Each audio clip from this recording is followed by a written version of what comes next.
वाड़ा jail परिसर में स्मारक का जीर्णोद्धार करके उसका उद्घाटन किया गया है। यह गोवा मुक्ति संग्राम के सेनानियों के अविस्मरणीय संघर्षों का स्मारक है। माननीय सदस्यगण, आज़ादी के अमृतकाल में एक भारत श्रेष्ठ भारत के हमारे संकल्प के आधार पर आज लोकतांत्रिक मूल्यों के साथ विकास के नए अध्याय लिखे जा रहे हैं। जो राज्य और क्षेत्र उपेक्षित छूट गए थे, आज देश उनके लिए विशेष प्रयास कर रहा है।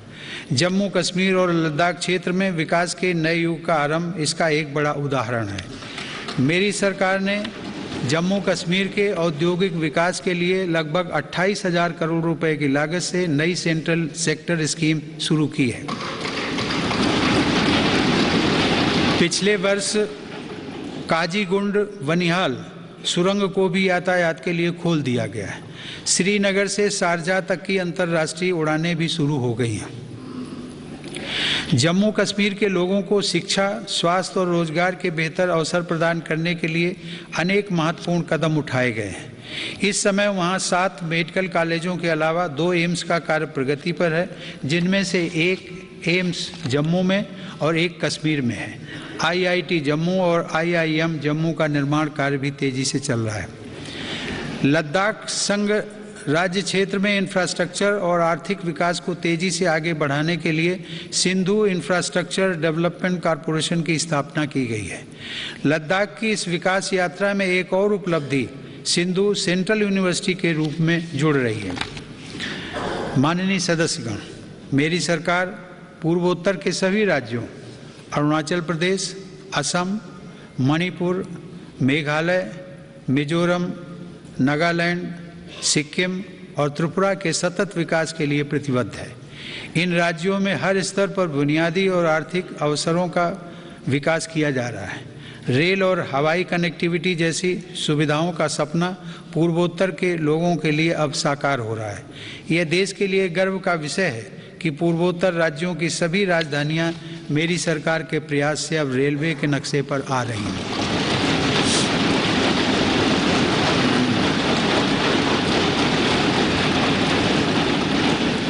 ईटानगर के होलोंगी में एक नए एयरपोर्ट की स्थापना की जा रही है। हाल ही में त्रिपुरा राज्य के महाराजा वीर विक्रम एयरपोर्ट में एक नया और आधुनिक टर्मिनल खोला गया है। पूर्वोत्तर का यह विकास भारत की विकास यात्रा का एक स्वर्णिम अध्याय सिद्ध होगा। कुछ दिन पहले ही 21 जनवरी को मेघालय, मणिपुर और त्रिपुरा की स्थापना के 50 साल पूरे हुए हैं। आज़ादी के 75 साल पूरे होने के साथ इन राज्यों की यात्रा भी हमें विकास के नए संकल्पों के लिए प्रेरित कर रही है। पूर्वोत्तर में शांति स्थापना के लिए मेरी सरकार के प्रयासों को ऐतिहासिक सफलता प्राप्त हुई है। अभी कुछ महीने पहले ही कार्बी आंगलोंग के दशकों पुराने विवाद को समाप्त करने के लिए केंद्र सरकार, असम की राज्य सरकार एवं कार्बी समूह के बीच समझौता हुआ है। इससे इस क्षेत्र में शांति और खुशहाली का एक नया अध्याय शुरू हुआ है।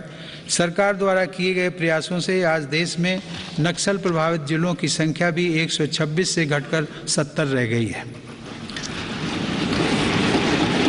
माननीय सदस्यगण, मेरी सरकार नागरिकों की जरूरतों के प्रति सरकारी विभागों को अधिक से अधिक जवाबदेह बनाने के लिए कृत संकल्प है।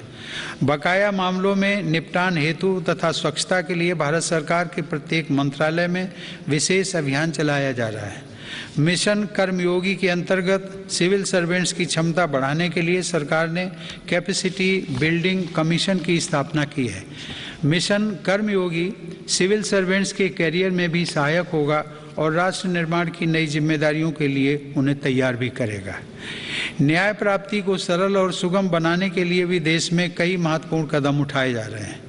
टेली लॉ प्रोग्राम के माध्यम से मुकदमों से पहले सलाह देने के लिए एक प्लेटफॉर्म का गठन किया गया है। विवादों के निपटारे में गति लाने के लिए मेरी सरकार ने राज्यसभा में मध्यस्थता विधेयक 2021 पेश किया है। माननीय सदस्यगण, आज देश की उपलब्धियां और सफलताएं देश के सामर्थ्य और संभावनाओं के समान ही असीम हैं। ये उपलब्धियां किसी एक संस्था या प्रतिष्ठान की नहीं हैं, बल्कि देश के कोटि-कोटि नागरिकों की हैं। इनमें करोड़ों देशवासियों का श्रम और पसीना लगा है। ये सभी उपलब्धियां हमारे महत्वाकांक्षी लक्ष्यों की लंबी यात्रा में एक तरह से मील का पत्थर है और आगे बढ़ने के लिए हमारी प्रेरणाएं भी हैं। वर्ष 2047 में देश अपनी आज़ादी की शताब्दी पूरी करेगा। उस समय के भव्य, आधुनिक और विकसित भारत के लिए हमें आज कड़ी मेहनत करनी है। हमें अपने परिश्रम को पराकाष्ठा तक लेकर जाना है और यह सुनिश्चित करना है कि अंततः इसके लाभकारी परिणाम निकले।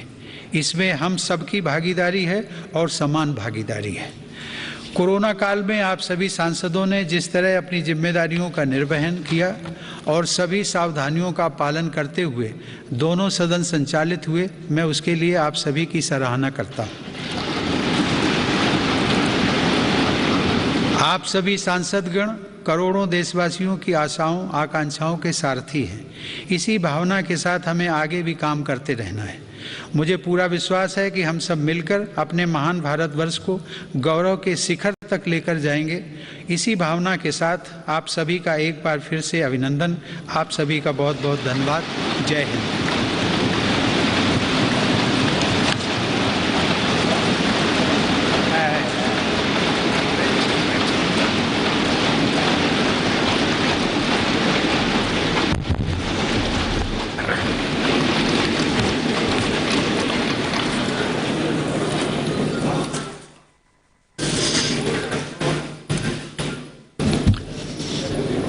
Honorable President Sri Nath Kovind ji, Honorable Prime Minister Sri Narendra Bhai Modi ji, Honorable Speaker Sri Om Birla ji, Honorable Members, Namaste. I wish to read a few paragraphs from the English version of the President's address to both the House of Parliament assembled together today, and the rest may be considered as read. Honorable members, we are in the third year of the pandemic caused by the coronavirus. In these years, people of India have displayed profound faith in the democratic values, discipline, and sense of responsibility.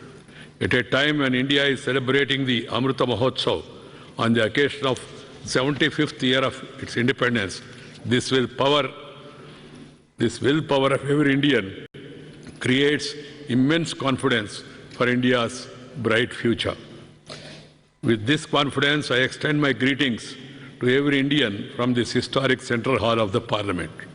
Addressing both the House of Parliament assembled together today, I salute lakhs of freedom fighters who gave highest priority to their duties and secured the rights of India.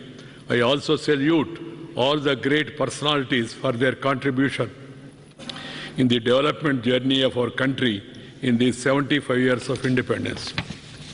In this period of Amrita Mahotsav, special events related to great personalities of the country are also inspiring us. My government is celebrating the sacred occasion of the 400th Prakash Parva of Guru Tej Bahadur Ji, the 150th birth anniversary also of Arvind Ji, or the 150th anniversary of V.O. Chidambaram Pillai, and the 125th birth anniversary of Netaji Subhash Chandra Bose with grandeur.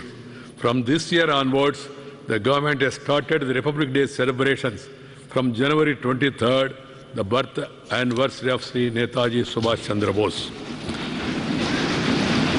My government believes that remembering the past and learning from it are equally important for a secure future of the country. Observance of Veer Bal Divas on the 26th December in the memory of sacrifice of Sahibjadas and Vibhajan Vishaka Smriti Divas on 14th August is a reflection of this thinking. The government also have decided to celebrate the birth anniversary of Bhagwan Birsa Munda on 15th November as Janajatiya Gaurava Divas. As a tribute to him, honorable members, Azadi Ka Amrita Mahotsav is a sacred occasion for all the Indians to give concrete shape to the resolutions for the next 25 years. My government is moving fast on building a strong foundation for the next 25 years, following the mantra of सबका साथ, सबका विकास, सबका विश्वास और सबका प्रयास. The most important resolution related to this foundation is this creation of India, which includes all benefits of all, which is strong and self-reliant. The challenging period of Corona has inspired us to achieve our goals of the fastest possible pace. Honorable members, the COVID pandemic affected the entire world, and in India too, many of our loved ones were snatched away from us. In these circumstances, the central government, the state governments, the local governments, and the administration, our doctors, nurses, and health workers, our scientists and entrepreneurs have worked as a team. This mutual trust, coordination, and cooperation between the government and the citizens is an unprecedented example of the strength of our democracy. For this, I appreciate every health and frontline worker and every citizen. Honorable members, several countries have experienced scarcity of food grains and faced starvation during the Corona crisis. But my sensitive government ensured that nobody remained hungry during the worst pandemic in 100 years. My government is providing free ration to each poor household every month under the Pradhan Mantri Garib Kalyan Anna Yojana. This is the world's largest food distribution program with an outlay of rupees 2,60,000 crores, reaching out to 80 crore beneficiaries for 19 months. Being fully sensitive to the present circumstances, the government has extended this scheme till March 2022.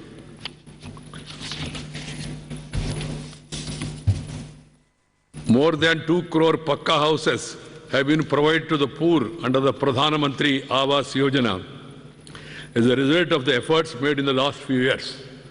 Under the Pradhan Mantri Awas Yojana, Grameen, 1 crore 17 lakh houses have been approved at a cost of about rupees 1.5 lakh crores in the last 3 years. Launched with the aim of Har Ghar Jal, the Jal Jeevan mission has brought about a huge difference in the lives of the people. Nearly 6 crore rural households have been provided a tap water connection despite the constraints imposed by the pandemic. It has been a huge benefit for the women, sisters and daughters in our villages. My government is working continuously to empower farmers and the rural economy of the country.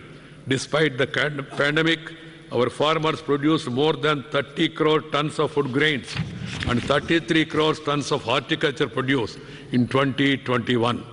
The government made record procurement to match the record production. The government procured 433 lakh metric tons of wheat during the Rabi season, benefiting about 50 lakh farmers.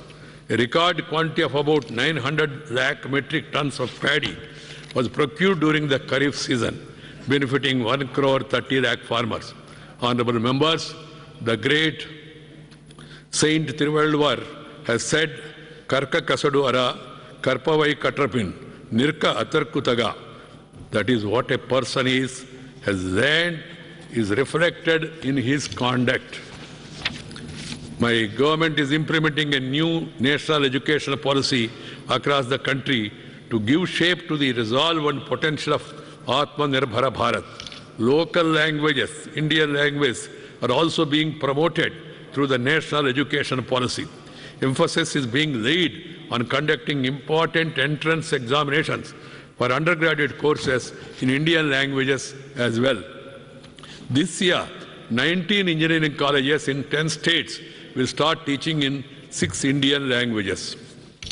Honorable members, we have all witnessed the potential of India's youth power during the Tokyo Olympics. In its best performance ever in this international competition, India won 7 medals in the Tokyo Paralympics. 2 Indian para-athletes set a record of winning 19 medals. In order to improve India's performance in the Olympics and sports, the central government along with the state government is setting up hundreds of Khelo India centers in the country. The government has also established centers for disability sports in Gwalior with modern facilities to provide training to Divyang youth in para sports. Honorable members, Due to consistent endeavor of my government, India has again emerged as one of the fastest growing economies in the world. GST collection has consistently remained above rupees 1 lakh crore during the last several months, inflow of $48 billion in the first 7 months of the current financial year. It is a testimony to the belief the global investor community has in India's growth story. Our goods exports stood at $300 billion, or more than rupees 22 lakh crores. Honorable members, India has strengthened its standing in rapidly evolving global environment through improvement in diplomatic relations. India chaired the United Nations Security Council in August 2021 and took several path-breaking decisions under the presidency of India. For the first time, the Security Council held a comprehensive debate